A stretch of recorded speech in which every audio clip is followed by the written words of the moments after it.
greetings of the day. You are watching Toppers Talk. This is Engineering Services 2020 Toppers Talk. With me are two top rankers of civil engineering, Mr. Anis Bagga. Anis, congratulations. Thank you, sir. And Anis has secured All India Rank 4. And Anis belongs to Ranchi, Jharkhand. He has done his BTech from BIT Mesra, 2018 pass out. Anis secured All India Rank 150 in GATE 2020 and 685 in GATE 2021. Anis, इस पर भी बात करेंगे कि आपकी rank slip कैसे हुई. Anis missed by 1 mark last year in Engineering Services 2019 in reserve list and by 7 marks in the final list. So Anis is a scholar candidate. Anis joined Super Talent batch in MadeEasy Delhi for the preparation of the ESC and GATE. Second person with me is Mr. Gurtej Singh. Gurtej, congratulations. Thanks a lot, sir. Gurtej belongs to J&K and his hometown is Jammu. His father is working in Jammu and Kashmir Administrative Services. Gurtej has done his BTech from NIT Srinagar, and last year in 2020 he secured All India Rank 51 in GATE. So, and this year in Engineering Services 2020, his rank is 6. So this is great achievement. And again, Gurtej, you have also joined MadeEasy classroom course U batch. U batch again is a super talent batch in Saket Center in Delhi. So first of all, congratulations to both of you, and let us begin the discussion. कुछ different बात करते हैं. Yes. Anis, this is for you. So Anis, जब आपने अपनी journey start की, उस समय आपका इनिशियल माइंडसेट क्या था कि आपको गेट पर फोकस करना है या ईएस पे करना है या दोनों को कंबाइंड लेके करना है, क्या था फोकस? तो स्टार्टिंग से ही बहुत क्लियर फोकस था, ओनली इंजीनियरिंग सर्विसेज पे ही फोकस रहना है और गेट के भी वही पोर्शन करने हैं जो इंजीनियरिंग सर्विसेज से कॉमन है. तो मैंने स्टार्टिंग से इंजीनियरिंग सर्विसेज पे ही फोकस किया सर. Single minded. जब लास्ट ईयर जब फाइनल लिस्ट में मिस हुए 7 मार्क से और रिजर्व लिस्ट में बाय 1 मार्क, तो डिसअपॉइंटमेंट हुआ आपको?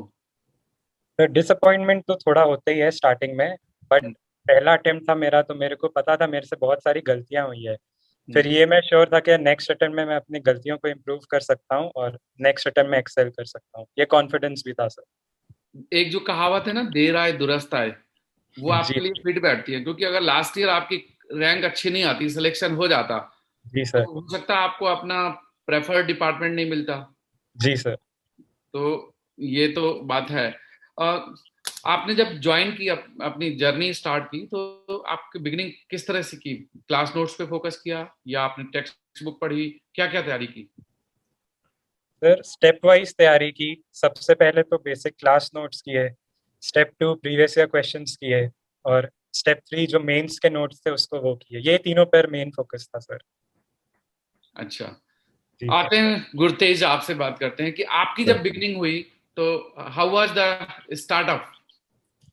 यस सर, तो स्टार्टिंग में मैं भी मतलब काइंड ऑफ श्योर ही था कि इंजीनियरिंग सर्विसेज पे ही फोकस करना है. गेट तो एक साइड बाय साइड चलता रहेगा साथ में, क्योंकि गेट का सिलेबस भी कम है तो हो ही जाएगा वो कवर, जैसे इंजीनियरिंग सर्विसेज के बारे में पढ़ेंगे. तो वही सर, यू बैच ज्वाइन किया जून 2018 में मैंने, straight after college.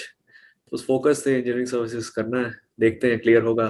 First attempt में क्लियर किया था, प्री मेंस इंटरव्यू में आउट अनीश की तरह 680 स्कोर था मेरा. मैं 22 मार्क्स से रह गया था लास्ट ईयर भी. तो बस फिर वही सर, गलतियों को इम्प्रूव किया फिर से. अच्छा, आप दोनों लोग दोस्त भी हैं और आप एक साथ रहे हैं, तो ये कोइंसिडेंस था या आप लोगों ने एक दूसरे को ढूंढा? सर ये मेयर कोइंसिडेंस ही था. हम मेंस बैच में मिले थे फॉर द फर्स्ट टाइम. अच्छा. हाँ जी, फिर उसके बाद he started concerning about doubts वगैरह डिस्कस करते थे, फिर वहां से भी और बॉन्डेड. तो फिर उसके बाद इंटरव्यू बैच में भी साथ में थे. तो kind of it's been approximately 1.5 years we have known each other. वही सर, सपोर्ट, कांस्टेंट सपोर्ट, वही सब कुछ डिस्कस करना साथ में. लोग तो कहते हैं दोस्त डिस्ट्रैक्शन करते हैं, और यहाँ तो लोग, आपने प्रूव कर दिया कि you are companion for success to each other. Indeed sir. Great. तो अच्छे दोस्त बनाना ये बहुत इंपॉर्टेंट है. आप सीख सकते हैं दोनों से कि both of them are in top 10 और rank 4, rank 6 in the same year, in the same branch, and same year pass out. So that is definitely very encouraging. Prelims 3 घंटे का पेपर होता है टेक्निकल एंड 2 घंटे का GS. तो दोनों paper पे बात करते हैं कि जीएस की प्रिपरेशन आपने कैसे की और जीएस को 2 घंटे में कितने क्वेश्चंस आपने अटेम्प्ट किए थे? जी सर, तो जीएस की प्रिपरेशन वही स्टेप 1 वही था, क्लास नोट्स अच्छे से कर लिए. फिर मेरे स्टार्टिंग से 4 सब्जेक्ट्स पे मेन फोकस था जीएस के, math, aptitude, environment, material science. इन चारों के लिए मैंने थोड़ा एक्स्ट्रा एफर्ट दिया. बुक्स वही पढ़ी मेड इजी की, पर बाकी सारे सब्जेक्ट्स मैंने नोट्स से ही कवर किए. और अटेम्प्ट की बात करें सर, इस बार मैंने 88 क्वेश्चंस अटेम्प्ट किए थे. और मेरा यही मानना है कि जितना ज़्यादा आप अटेम्प्ट करोगे उतने ज़्यादा नंबर आने के आपके चांसेस रहते हैं जीएस में खासकर. तो आपका मानना है कि जो आपने पढ़ा था उतना सफिशिएंट था या और कुछ पढ़ना चाहिए था? तो जीएस थोड़ा वाइड है, आप जितना पढ़ोगे वो कम ही रहेगा. तो आप एक रेस्ट्रिक्टेड सोर्स रखो, अपने क्लास नोट्स ही करो, उसी को बार बार रिवाइज करो, उससे क्वेश्चंस आ जाएंगे. और बाकी आप टेस्ट सीरीज अच्छे से दो जिससे आप एलिमिनेशन सीख सको. जितना भी आप पढ़ लोगे जीएस का कोई सोर्स अंत नहीं है. सही कह रहे हैं आप. अनीस, आपने जीएस और इसका तो बता दिया. टेक्निकल, चलो गुरतेज से बात करते हैं. टेक्निकल में गुरतेज आप बताइए कि how was approach? Sir technical में फर्स्ट अटेम्प्ट में मेरा यही ड्रॉबैक था कि मतलब मैं स्पीड के चक्कर में जो एक्यूरेसी थी उसको कॉम्प्रोमाइज कर जाता था. तो इस बार दोनों को पैरेलल लेके चला मैं. मतलब एज सच वही प्रीवियस ईयर स्ट्रेट वही स्टेप वाइज प्रीवियस ईयर पहले करते थे. फिर उसके बाद थोड़ा अनऑर्थोडॉक्स मैंने ये किया कि मैंने स्टैंडर्ड बुक्स रेफर की. मतलब इस सेकंड अटेम्प्ट में मैंने स्टैंडर्ड बुक्स काफी रेफर की. मतलब आरसीसी की दुग्गल हो गई, स्टील आरसीसी की देवदस मेनन होगी, स्टील की दुग्गल, वो सारी बुक्स मतलब मैंने ऑलमोस्ट पूरी कंप्लीट कर दी थी. तो उन्होंने काफी मतलब छोटे छोटे पॉइंट्स जो होते हैं पकड़ने में प्री के पेपर में जो होते हैं वो काफी हेल्प करती है. इवन दो मेरा प्री पूरा वो फुल अपने उस पे नहीं हुआ जो पेपर 1 पेपर 2 था, बट स्टिल सर बढ़िया था. तो 150 क्वेश्चंस 3 घंटे का टाइम होता है, थोड़ा स्पीड यहाँ पे मैटर करती है. तो आपने कितने क्वेश्चंस अटेम्प्ट किए थे? सर मैंने अप्रोक्सीमेटली 130 क्वेश्चंस अटेम्प्ट किए थे यहाँ पे. लेकिन सर मतलब मेड इजी की जो टेस्ट सीरीज होती थी उससे तो काफी इंस्पिरेशन मिली. उसमें मतलब डिफिकल्ट होती थी टेस्ट सीरीज, तो अप्रोक्सीमेटली 140 क्वेश्चंस करता था मैं. तो maximum I scored up to 250 300 में से. तो ऐसा मतलब रिकॉर्ड तो वहां पे अच्छा चल रहा था. तो उसी से इंस्पिरेशन लेके मैंने कहा कि फाइनल पेपर में भी गिव अप नहीं करना है, क्वेश्चन ज्यादा अटेम्प्ट करने हैं. That's great. और इसमें जो आपने बताया 130 अटेम्प्ट किए, तो 20 क्वेश्चंस छूट गए थे आपसे या वो डिफिकल्ट थे जो आपने छोड़े थे? सर आधे लंबी कैलकुलेशंस वाले थे तो मैं उन पे टाइम नहीं वेस्ट करना चाहता था. मैक्सिमम 10 अप्रोक्सीमेटली ऐसे होंगे. और 10 बिल्कुल वेग से क्वेश्चन थे, नए नए क्वेश्चन आए थे पोर्ट हार्बर के बिल्कुल ऐसे. तो वो पढ़े नहीं थे मैंने. तो आपने पढ़ा, देखा कि ये आउट ऑफ कॉन्टेक्स्ट है, नहीं पढ़ा है पहले, तो उसको छोड़ दो, सीधा छोड़ दिया मैंने सर. ये बिल्कुल परफेक्ट आपकी अप्रोच थी. क्योंकि बहुत सारे स्टूडेंट पहले क्वेश्चन पढ़ते हैं, फिर टाइम वेस्ट करते हैं, फिर छोड़ते हैं. तो टाइम तो किल हो ही जाता है. तो it was a good approach. Anees, yes sir, आपकी क्या अप्रोच थी टेक्निकल पेपर अटेम्प्ट करते समय? सर टेक्निकल में यही अप्रोच थी. पहले जितने न्यूमेरिकल्स हैं सॉम से स्टार्ट करता था, सॉम स्ट्रक्चर के क्वेश्चंस.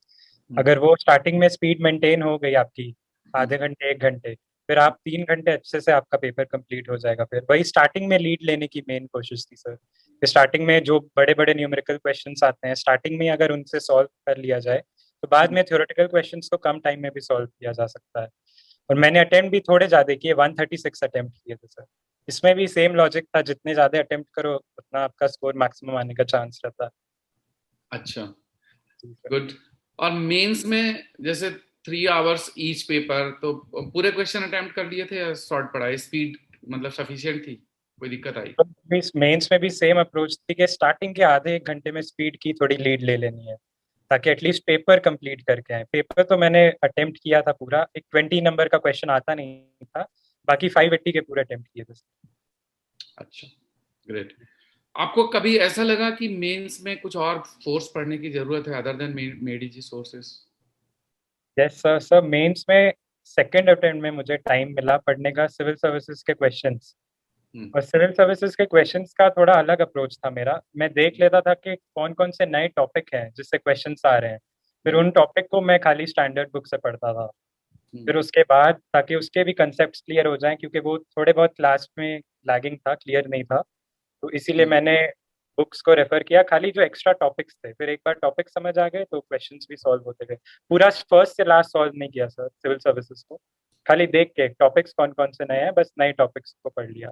हाँ, क्योंकि सिविल सर्विसेज में दो तरह के एरियाज हैं। एक तो वो जो ईएस से मैच करते हैं, ओवरलैप करते हैं, लेकिन कुछ ऐसे टॉपिक्स भी हैं जो बिल्कुल डिफरेंट है, जो ईएस से रिलेटेड है नहीं। तो उन टॉपिक्स को अवॉइड करना ही बेहतर है, नहीं तो टाइम वेस्ट होता है। जी सर। राइट। गुरतेज, हाँ जी आप कुछ बताएंगे कि सेल्फ स्टडी करते समय क्या कोई शॉर्ट नोट्स या अपने नोट्स या सिर्फ क्लास नोट्स से पढ़ाई करनी चाहिए, क्या अप्रोच होनी चाहिए? Yes sir. Sir short notes तो मैंडेटरी है, मतलब मैं सबको ही कहूंगा कि बनाने तो चाहिए। जब मैं 2018 में आया था सर प्रिपरेशन करने में एडीजी में, तो 6 मंथ से मेरे पास प्री के लिए प्रिपेयर करने के लिए, तो उस टाइम में शॉर्ट नोट्स में अच्छी तरह डिवाइस नहीं कर पाया, बना नहीं पाया सही से। तो सेकंड यूनिट में यही किया, बिल्कुल कंसाइज टू द पॉइंट, जो फॉर्मुलेज होते हैं सॉम के, जैसे बड़े बड़े फॉर्मुलेज हैं, उनको कट शॉर्ट करके एक सिंपल शॉर्ट नोट में आधी चीजें मतलब बिल्कुल पता होनी चाहिए। मेंस में जैसे ये प्री में जो पेपर आया था, काफी फिक्स्ड मोमेंट्स वाले काफी सवाल आ गए थे, तो सॉल्व करने पड़ते, सॉल्व करने से निकल जाएंगे वो, लेकिन उसका मुझे सीधा फॉर्मूले याद थे। तो मतलब टाइम 5-6 बहुत सवाल तो मतलब ऐसे ही बन गए, मतलब पेपर देखा मैंने तो मैंने आंसर टिक मार दिया सर। तो शॉर्ट नोट्स तो काफी इंपॉर्टेंट रहेंगे सर। इससे टाइम भी सेव हो गया, आप दूसरे क्वेश्चंस भी अटेम्प्ट कर बिल्कुल पाए। सर। हाँ जी सर। तो ये शॉर्ट नोट्स का फायदा होता है कि आपके टिप्स पे आ जाते हैं बिल्कुल आंसर। बिल्कुल सर। हाँ जी। अब लास्ट मोमेंट की बात करते हैं, इंटरव्यू की। इस बार तो लॉकडाउन चला और सेल्फ प्रिपरेशन ज्यादा, मतलब घर से ही पढ़ाई हो रही थी। इंटरव्यू में आपने क्या क्या तैयारियां की और किस तरह के सवाल पूछे गए थे आपसे इंटरव्यू में? तो स्टार्टिंग इंटरव्यू की वही मेडीजी के इंटरव्यू गाइडेंस प्रोग्राम से अच्छी गाइडेंस मिली, पहले स्टार्टिंग के वो कवर कर लिए। फिर मेडीजी की 2 बुक्स मिली थी, वो भी कवर कर ली, इससे सफिशिएंट कंटेंट आ गया था। अब मेन था प्रैक्टिस करना, बोलना, उसके लिए मॉक इंटरव्यू थे ही मेडीजी के, काफी अच्छा एक्सपीरियंस था उससे। आपने थोड़ा फिजिकल भी दिया था आके यहाँ पर? तो ऑनलाइन मॉक ही दिया था इस बार खाली। राइट। तो जो आपका यूपीएससी में इंटरव्यू हुआ था, उसमें कुछ क्वेश्चंस याद हैं उसके? किस बोर्ड में था आपका? टीसी अनंत सर के बोर्ड में था या स्मिता नागराज मैडम के बोर्ड में? तो मेरा स्मिता नागराज मैम थी मेरे बोर्ड में। कुछ सर क्वेश्चन? तो यस सर, क्वेश्चंस मैच हुए काफी, प्रीलिम्स की कॉपी से काफी क्वेश्चंस आए सर, थ्योरेटिकल क्वेश्चंस बेसिक उन्होंने काफी पूछे। तो प्रीलिम्स और मेंस की भी कॉपी आपको देख के जानी चाहिए इंटरव्यू के पहले, थोड़े बहुत कंसेप्ट्स ऊपर ऊपर से एक बर्ड्स आई व्यू आपको लेना चाहिए, ताकि वो तो कुछ भी पूछ सकते हैं। बाकी एक पैनल मेंबर थोड़े प्रैक्टिकल क्वेश्चंस पूछ रहा था, उसमें थोड़ी डिफिकल्टी हुई, लेकिन ओवरऑल अच्छा एक्सपीरियंस था सर, क्वेश्चंस इजी थे। ग्रेट। गुरतेज, आपको कोई क्वेश्चंस याद है? आपका किस बोर्ड में था? Yes sir. सर टीसी आनंद सर के बोर्ड में था। स्टार्टिंग तो बिल्कुल कॉर्डियल रही, उन्होंने बिल्कुल ईज में किया मुझे। टीसी आनंद सर ने पूछा कि क्या कर रहे हो, मैं ट्रेनिंग कर रहा था उस टाइम पे आईओसीएल में गुड़गांव में। तो फिर ज्यादा बात तो नहीं हुई चेयरपर्सन से, सीधा टेक्निकल पे आ गया। बेस्ड ऑन माय हॉबी उन्होंने पकड़ा, मैं डॉक्यूमेंट्रीज देखता हूँ, तो सीधा ब्रिज की डॉक्यूमेंट्रीज पे, सीधा ब्रिज पे क्वेश्चंस चले, मतलब डिफिकल्ट क्वेश्चंस थे, ब्रिज की टेक्निक्स पूछ रहे थे वो। तो वहां से चल के मतलब क्वेश्चंस टोटली, इंटरव्यू मेरा टोटली टेक्निकल रहा है सर। और मैं ये कहूंगा मतलब जो भी एस्पिरेंट्स हैं जो पहली बार ट्राई कर रहे हैं, do it right the first time. मैंने फर्स्ट टाइम इंटरव्यू दिया sir, I scored 134 marks. Smita Nagaraj ma'am के पैनल में था मेरा इंटरव्यू, बहुत अच्छा हुआ मेरा, मतलब बिल्कुल नॉर्मल इंटरव्यू, बेसिक्स पूछे स्टेट के, ऐसा ऐसा। लेकिन इस बार कुछ ऐसा नहीं हुआ सर, टेक्निकल, वो भी काफी हाई एंड लेवल पे। मतलब इरिगेशन में गाइड बंड्स का डिजाइन पूछ रहे थे, तो मतलब यहां तक अगर वो जा सकते तो वो सर कहीं भी जा सकते हैं टेक्निकल में। तो टेक्निकल काफी सॉलिड होना चाहिए सर, आई बिलीव। देखिए, टेक्निकल एग्जाम ही है ये तो। हाँ जी हाँ जी। इंजीनियरिंग सर्विसेज से द बेसिस इसका टेक्निकल है, सो जी sir. one cannot avoid the technical preparation. Yes sir, indeed. Right. So anything else which you would like to share कि स्टूडेंट्स को यूजफुल हो? प्रीलिम्स इस बार काफी नजदीक है, घर से पढ़ाई कर रहे हैं स्टूडेंट, क्लासेस चल नहीं रही हैं, तो इस एज में क्या करना चाहिए?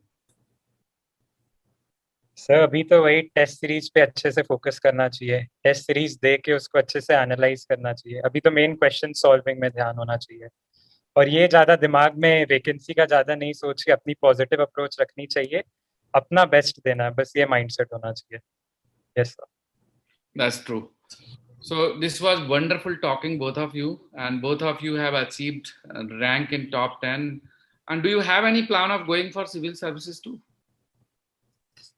फिलहाल धीरे धीरे बन रहा है, लेकिन ऐसे तो ऐसा सच नहीं है, थोड़ा रेस्ट लेंगे सर, अभी काफी टाइम हो गया, 2 साल से लगे। ठीक है सर। करियर देखो ऐसा ही चलता है, स्टेप हाँ बाय जी। स्टेप। जब जब टॉप पोजीशन पे पहुंचना हो तो सीढ़ियां तो चढ़नी ही पड़ेगी। इंडीड सर, So, वही लैडर है सर, आपने एक एक स्टेप एट अ टाइम। हाँ, गेट में अच्छी रैंक हासिल की, उसके बाद फिर पब्लिक सेक्टर जॉब हो गया, फिर आईएएस में रैंक अच्छा आ गया. Now only one thing is left which is civil services. So you should try both of you and we hope that कि once you will try you will be selected. And एक बार फिर हम लोग ऐसे ही बात कर रहे होंगे टॉपर्स टॉक आईएएस के लिए. That is my best wishes to both of you. So आप दोनों के लिए बहुत बहुत कॉन्ग्रेचुलेशंस, आपकी पूरे फैमिली के लिए. And any kind of the support if you need for civil services preparation, the next IAS is always there. That is your institute. Wish you all the best. Thank you very much for joining in today's Toppers Talk. Stay home, stay safe. Jai Hind.